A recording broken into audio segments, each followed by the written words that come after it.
Welcome back to Journey to Legacy. Let me ask you this question. If you have ever had to pivot fast, if you've ever had to lead through chaos, or if you've asked yourself the question, how do I build something that actually matters?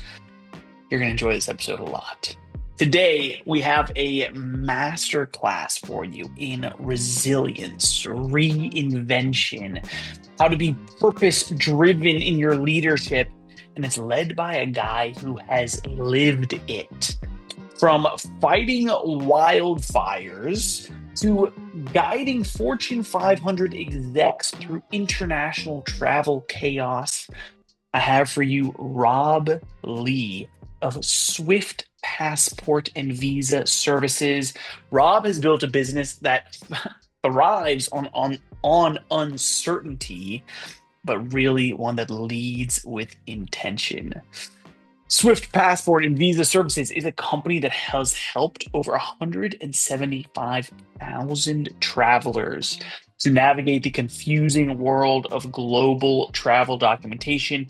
But what makes Rob really stand out isn't just the business numbers, it's how he leads. With nearly 2 decades in the game, a background in yoga and in mindfulness, and a mission that's bigger than any bottom line, Rob's not just building a business, he's building a lasting legacy. I'm so excited. You're going to have a lot of fun listening to this episode. I had a ton of fun in the interview. So, without any further ado, Mr. Rob Lee of Swift Passport Services. Mr. Rob Lee, Swift Passports and Visa Services. You were telling me a little bit around how the whole business got started, right? Where did the idea originally even come from? Yeah, my wife Lori and I, we lived in Central America for a couple of years, Costa Rica and Panama. And living abroad, you ultimately you're bound to have some sort of issue, whether you're overstaying a visa, which you probably shouldn't do, or you run out of passport pages. And we used different services, one in Panama to extend our stay, and then one to a trip into South Africa where we almost didn't get in because we ran out of pages in our passport. And we ended up in Chicago with kind of an unexpected turn of events, and it all fell into our lap. We were looking for work, and we saw a guy that was doing this, and we became friends with him, and he got us in, and he helped us get started. This was 17 years ago now. Wow. 17 years ago, because you all were having problems yourself with either extending visas or even getting into a country originally. Like, there weren't enough pages left in her passport. Like, you have to have a little place for a stamp or what? Yeah, well, so it was South Africa, and it was more than just a stamp. They put a little sticker on the passport, and there's no place to put the sticker. So what they ultimately ended up doing was putting it over one of the old South African stickers and Yeah, found a little corner to stamp in. And then yeah. when we got back to the U.S., Lori had to get a whole new passport because she was out of pages. And there was a guy that did it in 24 hours, and we're like, oh wow, this is amazing. Oh, wow. And that's when you started, I guess, probably figure out like, wow, there are certain strategies to know. Like, not necessarily loopholes to go around, but it's like if you know the right people and the right processes, traveling becomes easier, huh? Yeah, exactly. And in the Panama case, it was we needed to extend our stay. And we went to the appropriate office in Panama City, and there's this line quite literally out the door and around the block. And we're like, oh, we'll come back tomorrow. We came back the next day, even bigger line. And there's this guy who's like, hey, pay me $100. I'll get you to the front of the line. And he got us to the front of the line. We were done in like an hour and a half, where it was going to take 8 or 9 hours to sit there and wait and wait. Um, am I wrong in making the assumption here that you all aren't helping people to bribe their way to the front of lines? No, no, definitely. No, we have a we have a legitimate way of doing that, but we are getting people to the front of the line, especially with Nice. passports. U.S. Yeah. passports require, like, if you apply in person, you have to get an appointment, and sometimes there's not an appointment, or you have to in some cases the only appointment available might be in Honolulu, Hawaii, and you have to fly to Hawaii to get to, that wouldn't be so bad, but Sure. Like we have a set amount of appointments every day that we can get in and submit applications and get them completed for people quick, Yeah. real quick. That's awesome. I mean, so you guys have helped a lot of people. Like, what do you think the number is now that has, sort of passport and visa services has actually helped? I would say easily tens of thousands. We do thousands a year, especially I would say more so visas, especially Yeah. specifically to China, but we're doing thousands a year, hundreds and hundreds a month. It's pretty amazing, and it's just a quick process. We have checklists and procedures in place, and obviously there's always kind of some outlier that's like, whoa, this is a unique case, and Yeah. but we're able to. I would easily say 10,000 people since we've been busy. More than that, maybe closer to 20,000. Yeah, that is so great. For everybody that's listening, tell us just a little bit more around what are the specifics about what you're doing, who you're helping. Yeah, exactly. So we're based in Chicago, and we have a few different offices across the U.S. One in Washington, D.C., and then we have people on the ground in cities like New York, L.A., San Francisco, and Miami. And what we do, we provide them with detailed instructions on how to get U.S. passports in as little as 3 days right now. And then we also help people procure visas to countries like China, India, Vietnam, all over the place for business, tourism. And we were talking earlier, I mentioned crew visas. We do a lot of airline crew members. So we're helping airline crews get visas to go to China, India, Brazil now for US passport holders. So we just crank through all sorts of different scenarios, even student visas, work visas, things like that. Nice. So it sounds like you guys are helping the whole gamut of individuals, businesses, and of course you mentioned like crew visas and passports as well, huh? Yeah, absolutely. I would say business is probably our stronghold, including that would include the crew members as well, but we do a lot of visas for people that are traveling for business. I think it's much cheaper for a company to hire someone to do this than to have their employee go through the process and perhaps get something wrong and then have to redo it again. And so it's much in the long run, their visa compliance standards are met. So it helps them out in more ways than one.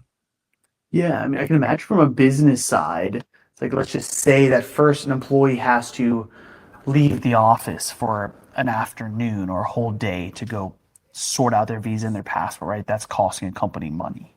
Not even to imagine that they don't get it in time, and now the company has to scramble that the employee can't go overseas like they were supposed to. Exactly. And then they have to find someone else to get that. And then the cost also for China visas, you have to appear in person or use a service like us. So Oh there's a wow. council, there's five or six consulates across the US that process Chinese visas. And if you're in Colorado, you got to fly to Los Angeles to show up in person, and then you got to go back to pick it up. So there's not like they don't make it like this easy, streamlined process. But with Swift, you just send everything to us. We send the completed passport and visa back to you. Gonna Wow. sit See, back and this is relax. it's always interesting to me to hear about it's called like problems that I didn't even know existed, right? Like being Right. from the US, we have the benefit that we're accepted into a lot of countries, right? And so people don't even know it. So, but it sounds like this is a huge problem that's simply, is it the biggest thing, time? Time and confusion of what to do or what to send, or like the consulate websites are helpful, but they're kind of clear as mud. Yeah. It's like a long list, and so you're scrolling. People don't like to read anymore online, so they're just scrolling, and scrolling, and not finding everything that they need to do. Or Yeah. so there's a lot of confusion. Or you mentioned something about U.S. travelers, like you go to Mexico or Canada, and it's like you just drive right in or walk right in. Basically, But yeah. people are surprised, like, what? I need to apply to go to this country. It's like, well, Yeah. you'd be surprised at how many countries have to do that to come here. Yeah, exactly. Yeah, most of the world, honestly. Most of the world, yeah. Yeah, it's super surprising. Rob, I'm always curious to hear from most of my guests how they got into entrepreneurship. Was Swift your very first business? Yes. Well, let me take a step back on that. both Lori, my wife, and I. So my wife Lori and I are the owners of the company, and we started it Yeah. together. Both of us come from parents who were fathers who were entrepreneurs. So that was, we both grew up separately with that in kind of our day-to-day Mm. life. Like my dad owned a business, her dad owned a business. And when we lived in Costa Rica, we started a we started a little company trying to ship coffee to people in the US because we were in this little community that had a co-op of coffee growers. And so we could buy bulk coffee at real cheap. And so we started, that was our first kind of venture into entrepreneurship. That ended abruptly when we found out that like I think 95% of the packages that we were sending to the US were cut open looking for something inside the coffee. No And we way. didn't we didn't get the full product to the people that were buying it. So we that was our first big entrepreneurial lesson to find out how to ship certain goods internationally. That's one of those things that you probably can't learn until like you actually Yeah. try, right? Yeah. Yeah, and it took one person, like nobody wanted to tell us. Like we were saying it to family, friends, and finally one person like, you might want to know, like we got 3 bags of coffee, but they were all Yeah. cut wide open and beans everywhere. I was like, oh no. That is so funny. You never would have guessed it, right? That that was the problem. You're Yeah, like, oh exactly. man, our shipping times are great. Yeah, right. But we didn't do it the proper way. Wow, interesting. Nice. So that was your first venture. I mean, what's the background do you come from, Rob? Like what business lines were you in before then?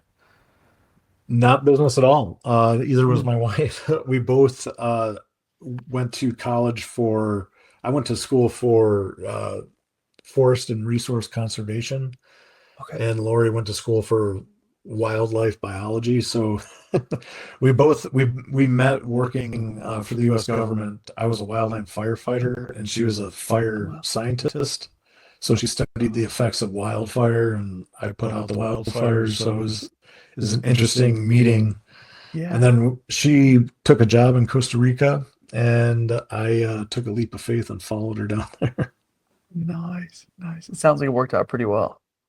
It worked out great. Yeah, Yeah. man, that was like 20 years ago now.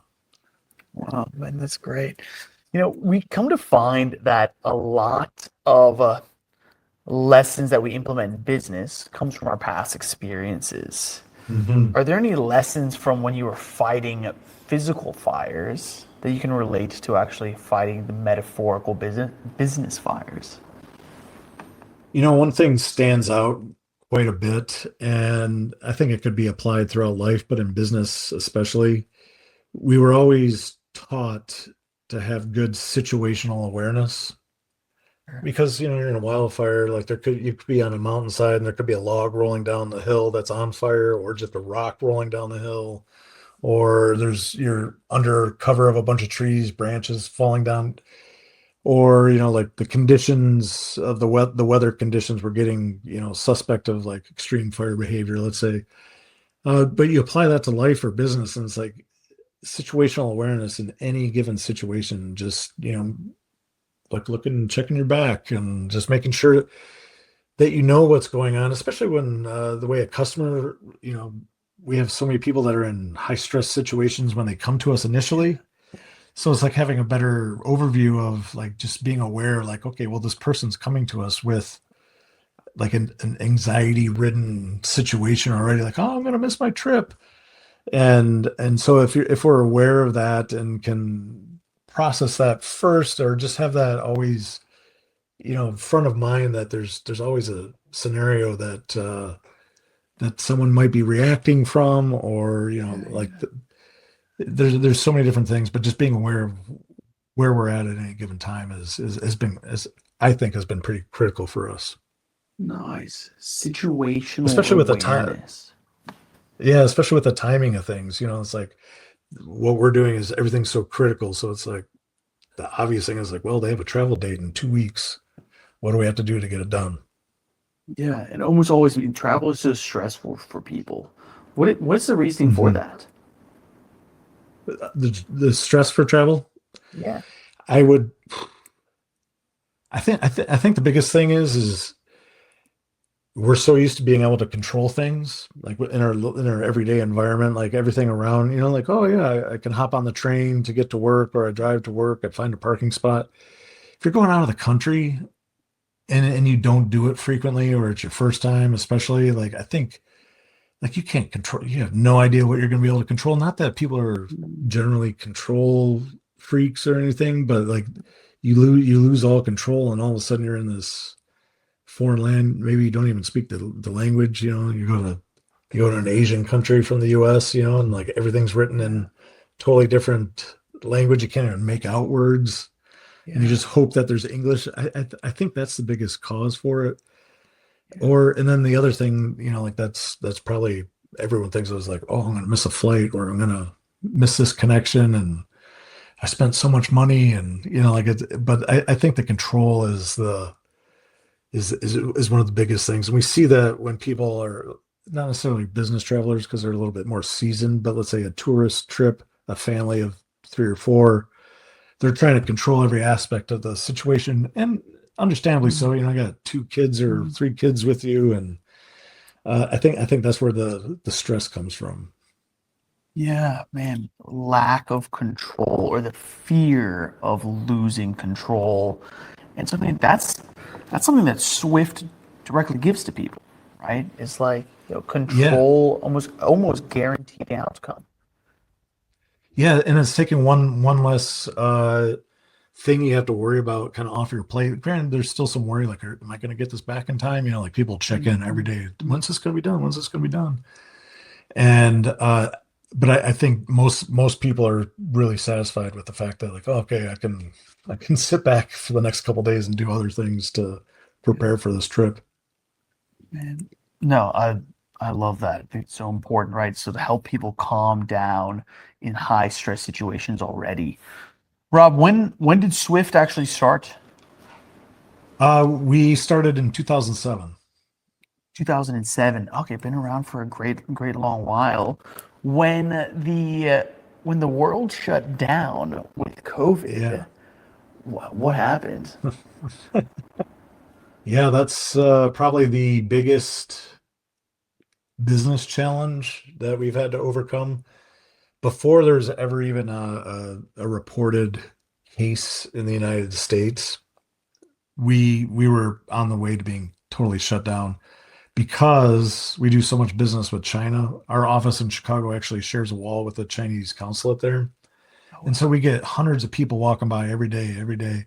And as soon as there was like, oh, there's a virus in China, like, it stopped, just Really? totally stopped. And then all of a sudden the US passport agency. So this is like end of January, and then into February, the US passport agency's like, well, we're going to stop processing passports. And then all of a sudden we're like, oh, and then everything shut down, and there's no business, like absolutely no business, like, stopped. If we would have known the length of which that was going to occur, I think we might have, like, ran away to some island somewhere and chilled out for a couple of months. But Yeah, if they would have we were let you hopeful, leave the like, oh, it's country going to to an come back. island. Yeah, Yeah, right. of course. I mean, wow. So you get literally being in tourism, travel, it all shuts down. Did you guys just cross your fingers? You're gonna hope that it's gonna come back? Like, what did you do?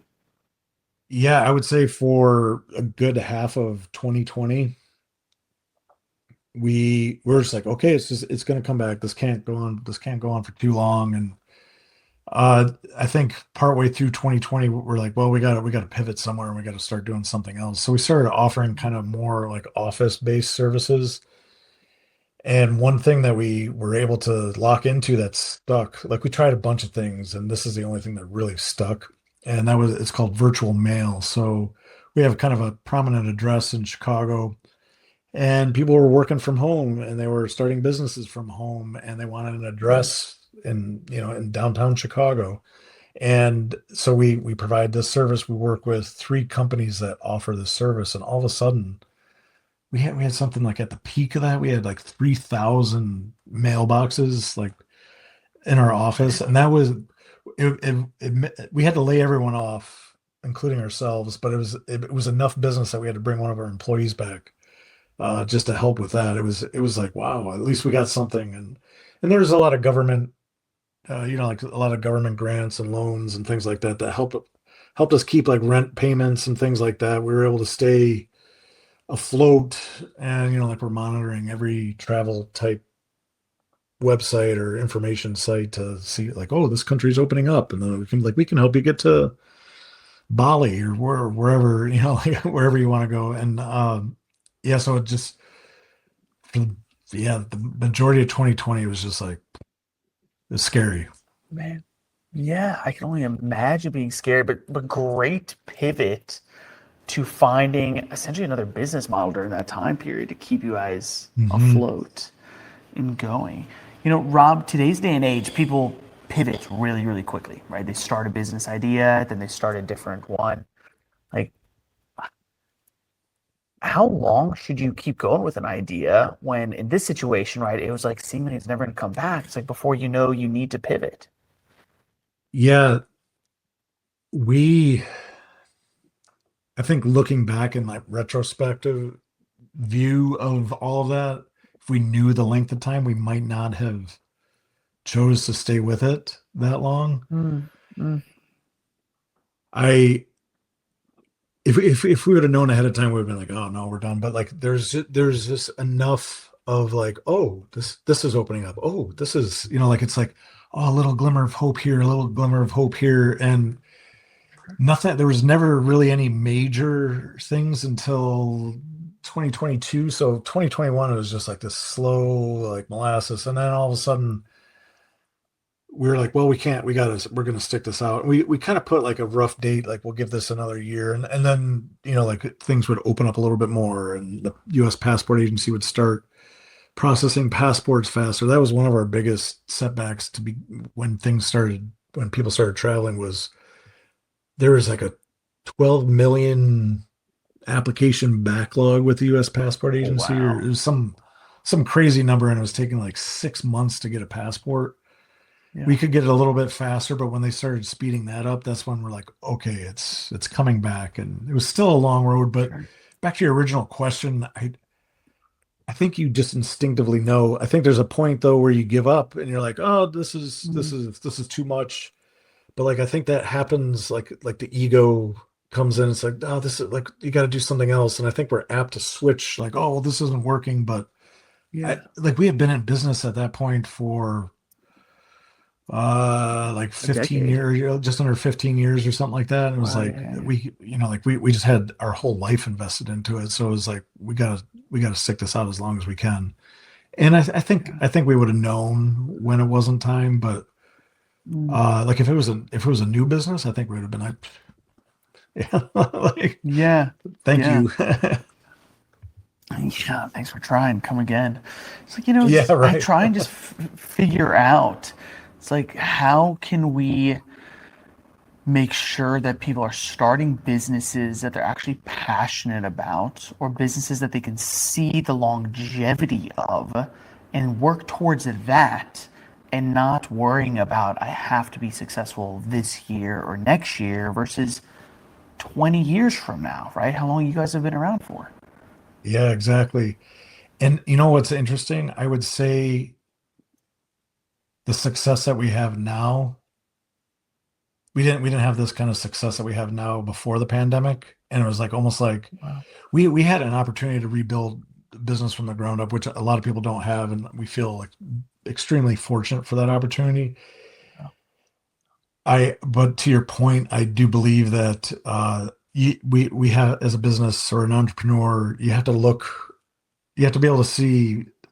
I would say minimum 5 year, bare minimum 5 years, and like there's going to be Yeah, yeah, like stuff's going to happen. It's just part of life and growing, but like there's going to be some big events. Like there's always going to be some sort of a big event. This was completely out of out of the yeah, out of the yeah, blue, yeah. but like you got to be willing to persevere through challenging times. And I think that's where we learn the most and we grow the most as people. But if we're growing as Sure. people, the business will grow. I'm truly a believer that as an entrepreneur or business owner, that what's going on here directly affects what's going on in the Mm, business. So if you're losing your stuff up here, like the business isn't going to thrive, unless it's someone else running it. But like you got to be able to look ahead, like, okay, this is an uncomfortable moment, and Sure. we get these all the time in life, and just holding the course, I think, is probably the most important Man, thing you can ah, do. I totally agree, right? Being able to look at least 5 years into the future, right? And see and have a vision for that, as well as Right. the importance of it is your mindset first, right? That is actually going to dictate how well you're going to perform in business. What are some simple mindset practices that entrepreneurs, whether they're new or seasoned, should try and adopt? Yeah, I would say one of the biggest things that I learned, I let my business control me as a person for a period of time.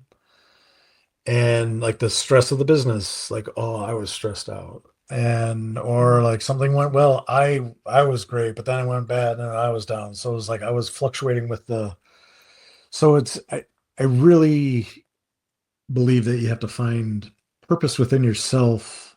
Obviously, there's a purpose and a vision of the business, but is there a purpose within yourself? And I would say that I wasn't lacking a purpose, I just didn't know it.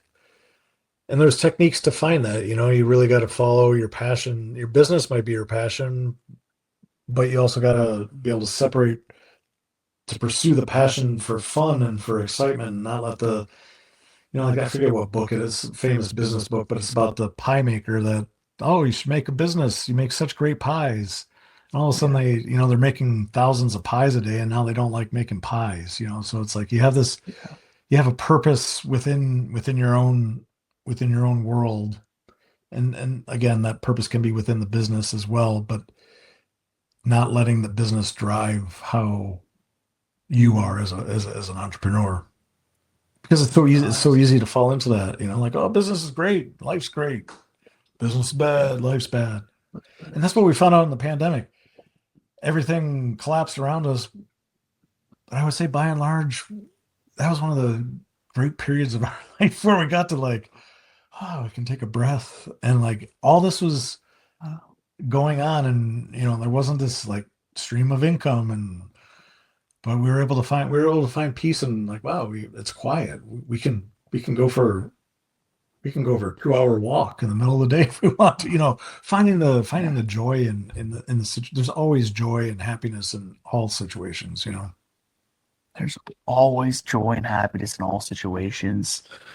Wow, having that power or ability to separate business stresses from your own personal life, right, is so, so important. Like, it's difficult though, huh? Oh yeah, I'd say that's one of the hardest things I've overcome as a business owner, and one of the greatest learning points as well. Like it's like just like self. You ask for things that you can do. There's always like, I mean, me, meditation and yoga. I'm way into yoga. Like that, as soon as I got back into yoga, like that shifted my whole perspective, and just being able to have an outlet outside of coming home and sitting down watching TV, or just doing more email, or doing what, like, oh, I can get Sure, this task sure, done. sure. And you gotta care for yourself and care for what you need as well. Care for yourself, care for what you need as well. I like it. Rob, you seem to be a very like mission driven entrepreneur, right? It's something that you mentioned. So what do you say is your mission, your why? That's ever evolving. And I would Mm, say personally, I I've gotten to a point in life where I want to continue learning, and just learning more about myself. I mean, like I think we have a whole lifetime to learn about ourselves, but like the pursuit of self realization, and just doing good. You start doing good for yourself, it starts emanating out, and like leaving a lasting impact of kindness. And uh I think that's what the greater category of my purpose is. to continue to explore within, and all the adventures and experiences that come from doing that, especially in business. Uh, I would say the ability for me to do that has led to the greater success of the business, like hands down. Really? Pursuing my purpose, and it's just like it's nothing big. It's not like, oh, I'm going to volunteer at the hospital 20 hours a week. It's like it seems kind of selfish on the outside, but it really helps everyone around, I believe. And like we have a great team, and like you can lead from your heart, you can lead from kindness, and like there's no place that self work doesn't affect in your outside world, if that makes sense. Mm. What about to those people that are thinking like, well, self-work isn't productive. Self-work isn't making me more money. What would you say to those people? I had the thoughts about the money. Well, I'm spending money for self help. What the hell's going on with that? Um, I think if I'm being realistic, I think you can do that for a while, but at some Mm. point, if you don't evolve with yourself, I think we get stuck in old patterns or old cycles, and until you explore a little bit further, you can't break from those cycles. And if you're not growing, the business isn't growing. It might be financially for a while, but like something's going to happen, and you're caught in like, oh, 10 years ago I did this and I'm going to do it again, but 10 years ago got you back to here by doing that, and you're going to do it again.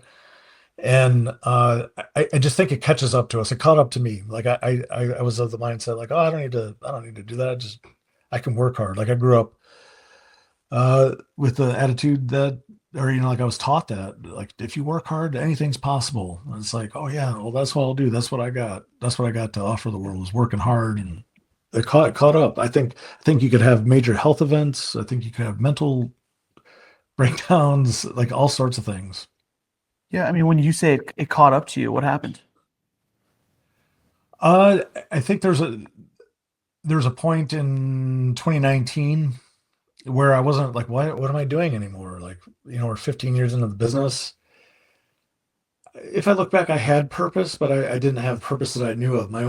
The business was my purpose. Like that's I went to work and like I'm a business owner, and I didn't like live and die by that motto, so to speak. But like I'm a business owner, and like, well, I'm gonna be stressed. I got to work on vacation, or I gotta leave dinner early to go answer this phone call or whatever. And it caught up to me, and I was just I was borderline depressed. Like what Yeah. am I even doing here? And thankfully, the pandemic happened because that shifted everything. It took an event to shift it. Granted, it wasn't an event that it affected me, but it wasn't like a heart attack or like a panic attack or something, or some other sort of health event that could have happened. Yeah, no doubt about it. Rob, earlier you mentioned that, the pandemic was kind of a blessing in disguise for the business because you got to rebuild it almost from the ground up. Hmm. What did you all do differently the second go around that new entrepreneurs can be thinking about for themselves for their first go around? Yeah, we were back to ground zero where we started. Two people, husband and wife, and I think one of the biggest things was we had relied on human power, just labor, to be able to do so many of the things that we were doing. Like everything was paper, everything. Aside from all the environmental stuff, but like everything was paper, everything was multiple, everything was redundant. Like, oh, we're going to do this, Hmm. but then we got to put it here, then we got to do it here. We had the opportunity to, with a very minimal budget, just completely like we rebuilt our website to what it is now, and like we implemented technology to made things easier. Instead, like we, right before the pandemic, we were shooting for big technology stuff, and it was like, well, we're so labor intensive now. It just wasn't coming to fruition. But as we built from the ground up, We built with efficiency and with the knowledge that we can't do it all. I think that if I as I say it out loud, I think we came back knowing that we had to hire people to do stuff that we couldn't do anymore. Granted, it's not because we're too good for it, but it's like we said, like I said, the virtual mail thing. Like there's a lot of sorting mail and scanning mail, and like I mean, like we're going through thousands of pieces of mail, and like all of a sudden there wasn't time for it. It's like, well, we're not too good for it, but we just can't do it anymore. And it was we had this mindset shift that like, okay, we get to hire efficiently. Like, what's this person going to do? Okay, it's going to take all this off of our plate, and it's been life changing for the business. And that's kind of how we hire right now. It's like, okay, is there things that everyone's doing that if everyone wasn't doing this and one person was doing it, as the general rule, how's that going to make their life even better, as a work life even better? So it was just maximizing efficiencies with time and not pretending that we can do everything or should do everything. Nice. What a great lesson, right? And like I like that you gave two different ways there. The importance of maximizing your own time efficiency. When you had the chance to rebuild the business, one, you looked at what technologies, right? What systems can you put into place that you didn't have Absolutely. beforehand? And then you hired more strategically, right? To take things off of your plate so that you could focus elsewhere, not be overly stressed, and actually at the same time give an employee a better work life. Hmm. Yeah, and that's been key. And it's a fine balance, like there's always there's always stressors in that and trying to achieve that, but like you learn as you go, and it's like it just becomes revolutionary. Like, whoa, okay, I can I'm working from home today. I don't have to go into Yeah. the office every day now, and it's not because I'm not working, but like everything that our business does is hands on almost. So it's like we have to have a central location, but I'm able to do different things, work from home when needed, and it's been amazing. Yeah, absolutely amazing. Rob, what do you see for the future for Swift? For the future, the immediate future, we have again going on that technology conversation. We are developing a software as a service platform, SaaS service, web-based platform called Swift Pass. It's a new traveler profile management system. It's geared for some of our bigger clients right now, but it'll be available to the general public here, hopefully within a second release of the product. And we really see that we have to embrace technology, especially AI. The other thing that's the future of our niche industry is almost everything's become an e-visa. So traditionally, it was like on your passport, you got a sticker in your passport. China still does it, but everything's electronic now, except for China and a couple other countries. And we have our sights set on being at least at the leading edge of that, if not hopefully even further ahead of the leading edge, but really harnessing technology to help make that aspect of things easier for us, but also our clients as well. Yeah, yeah, nice. Steering more into technology, launching Swift Pass, right? So it's almost digitizing all of your visas, all of your passports, everything in one place. That's correct. And it'll make application processes easier. So many different applications require the same like questions, the same documents, like birth certificate copy, photo of your driver's license, things like that. And it's like this will be a central hub. You're applying for a different visa. It's all stored. You have it all already, and you don't have to go like, oh, I got to find a picture of this, and it'll keep everything. It's like a traveler wallet, so to speak. It's got everything. You can Wow. access it. You can pull it up on your phone. If Yeah, you're in another country, hey, I need a copy of my passport. Oh, I got it right here. See? perfect. Yeah, I can imagine that's like one step away from almost automating the visa process Yeah. as well. Because once all information is stored, you connect that with the application process and it can do it for you. Oh, that's the goal. Who knows? Like it's with the dawn of AI right now.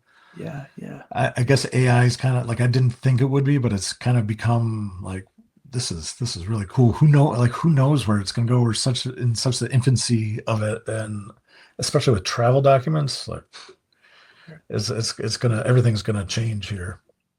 And I if we're love that you not guys are if we're not on steering top of into that, we're it. yeah. You Yeah, got. Like, I think we got to dive right into it. Like it's absolutely, kind of it reminds me of absolutely. like the internet. Oh, sorry about that.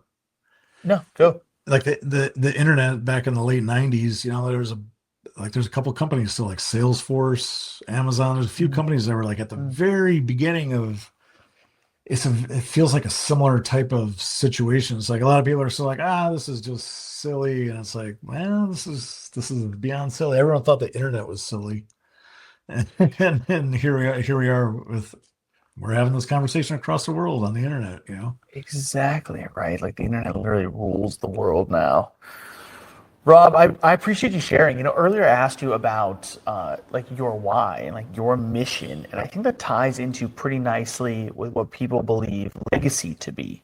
So for you, like Hmm. what does legacy even mean? Yeah, legacy, I would say in my definition would be something that outlasts just me, not just in not just in my business, but leaving a lasting impression like, like influencing for good. Leaving an impression on someone that can use it somewhere down the line, or uh, it could be in the business place that the business could be the legacy. And then I think just really showing up as who we are. I truly believe that every individual on the planet is here for some reason to share their uniqueness. And I think a lasting legacy would be me fully showing up as who I am and what I have to bring to the world. We all have such a unique presence in the world that no matter whether we think it or not, but we're all so unique. And I think trying to fully live a life is would be a lasting legacy. And so I think there's ripples that come from living true to who you Nice. are, true to yourself. And I think the ripples just keep expanding out. And I think you have no concept of being kind to someone or being mean to someone at the wrong time. Like there's so many crazy stories about people having worst day and someone lets them go in front of them in line and it makes their day, changes their Yeah, life, and yeah. you just never know the lasting effect. But I think pursuing living life to its fullest is probably what I would define as a legacy. Nice. Pursuing life to its fullest, living life fully, right? Being our true self. And I love that ripple Yeah, and effect living and also. yeah, and living with intention. Like we all have like what is it that you want to do? And if you can live with your own intention, like you're taking intentional steps towards things, whether it's a passion or your business or going to play football or whatever, like you're intentionally doing things. You're not just letting life happen to you, it's happening for you. Yeah, yeah. I love that. Like happen, not letting life just happen to you, but like for you and actually living, right? Don't just be alive, but live as Yeah. well. Rob, I'll tell you a quick story. Well, two things, right? So our show is called Journey to Legacy because my belief and what I'm finding that a lot of entrepreneurs like yourself believe is that it's about the journey, right? Oh That yeah. legacy isn't this destination anymore, right? It is today and it is every day because our story could be over today, tomorrow, Today. Yeah. Exactly. right? It gives me goosebumps. Yeah. Yes, it's all about that impact that we make today. And then you talked about the ripple effect, which I love. I talk about it all the time, right? It's like little do we know our actions that we're taking today, how it's impacting someone, and then how that is rippling on to the next person, the next person, the next person. And It's I heard this it's amazing. story. I heard this story for everybody out there that thinks that like, just spreading kindness. They're like, that's not a legacy, right? Oh, the ripple doesn't really matter that much. Heard this story where there was a guy in San Francisco, and I looked this up. This is a true story. Guy in San Francisco who went and unfortunately committed suicide. I don't think he didn't jump off of the Golden Gate Bridge, but it was something like that. And unfortunately, when they got back to the guy's house and was checking the scene, police investigation, they had found a note that it said, "I've given up on this world. I've given up on the goodness of humans. Today, I will be going to commit suicide. And if on my way, anybody smiles at me, says hello, spreads kindness, I will give this another chance." And unfortunately, nobody did. And so if we realize that this is very real, that simply by smiling at someone, little do you know what they're going through, and that can Just gonna say change that. the world. Yeah, it gives me goosebumps just talking about it, and I think when you do just act and live in that manner, you get beautiful surprises of like someone coming up to you like, you said something a long time ago. I don't remember saying that. Like, well, you said this, and it really like I decided to go to college or whatever. Like like you're like, whoa, I said that.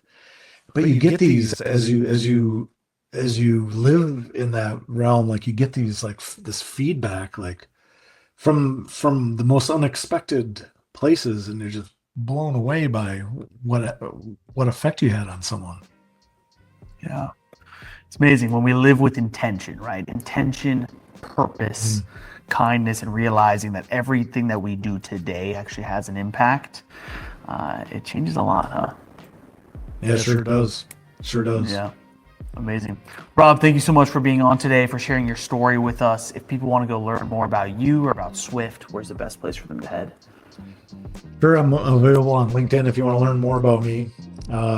Rob Lee is my name, and then our website is swiftpassport.com, and you can check out. We can help find visas, or there's a great blog on our website that has all sorts of. It's more of a news site, current events, travel tips, travel ideas, great information for people that travel. Beautiful. Thanks. We'll link to everything down below. Rob, thanks again for being here, my friend. That's a wrap, everybody. What did you think? It was such a pleasure. Rob, thank you so much. You are invited back anytime, my friend. Rob reminded us that, legacy isn't about building empires. It's about creating ripples, right? It's about showing up with clarity, kindness, and purpose right now, even when the future feels uncertain. Some of my biggest takeaways that I noted: leadership rooted in mindfulness can drive real results. Reinvention isn't just possible, it's necessary, right? Don't get stuck in your old ways of doing things, everybody. Just because you did it one time that way, just because you used to have a mindset of a certain caliber, a certain way of thinking, reinvent yourself. That's what we're supposed to do. Change your mind, keep moving forward. And then when your foundation is service to others, not ego, you can really weather any storm. If this episode hit you like it hit me, do a favor and please share it with somebody. Share it with a friend, a family member, a colleague, a business associate that can really get inspired by Rob's story, just like I did. Everybody, thank you for tuning in again. Until next week, my name is Wayne Veldsman. You have been listening to Journey to Legacy.